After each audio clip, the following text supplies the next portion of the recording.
பண்டைய தமிழ்நாட்டின் புகழ்பெற்ற காவியம் சிலப்பதிகாரம்.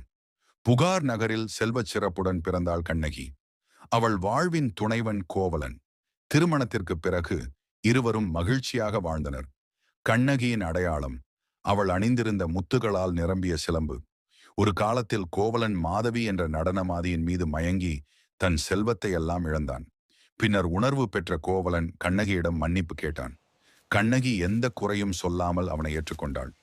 புதிய வாழ்க்கையை தொடங்க இருவரும் மதுரை நகரை அடைந்தனர். அங்கு வாழ்வாதாரத்திற்காக கண்ணகியின் சிலம்பை விற்க கோவலன் சென்றான். ஆனால் அது அரசரின் ராணியின் திருட்டுச் சிலம்பு என தவறாக குற்றம் சாட்டப்பட்டு நிரபராதியான கோவலன் கொல்லப்பட்டான். இந்த செய்தியை கேட்ட கண்ணகி துக்கத்தையும் கோபத்தையும் தாண்டி நீதிக்காக அரண்மனை நோக்கி சென்றாள். அரசர் முன் நின்று தன் சிலம்பை உடைத்தாள். அதில் இருந்தது முத்துக்கள். ராணியின் சிலம்பில் இருந்தது மாணிக்கங்கள். உண்மை வெளிச்சம் பார்த்தது. அநீதியை உணர்ந்த அரசர் துயரத்தில் உயிரிழந்தார். கண்ணகியின் நீதி கோபம் மதுரை நகரை தீயில் மூழ்கடித்தது. பின்னர் அவள் கோபம் தணிந்து பத்தினி தெய்வமாக உயர்ந்தாள். கண்ணகி நீதிக்கான போராட்டத்தின் அமர உருவம். உண்மை எப்போதும் வெற்றி பெறும் என்பதற்கான உயிருள்ள சாட்சி.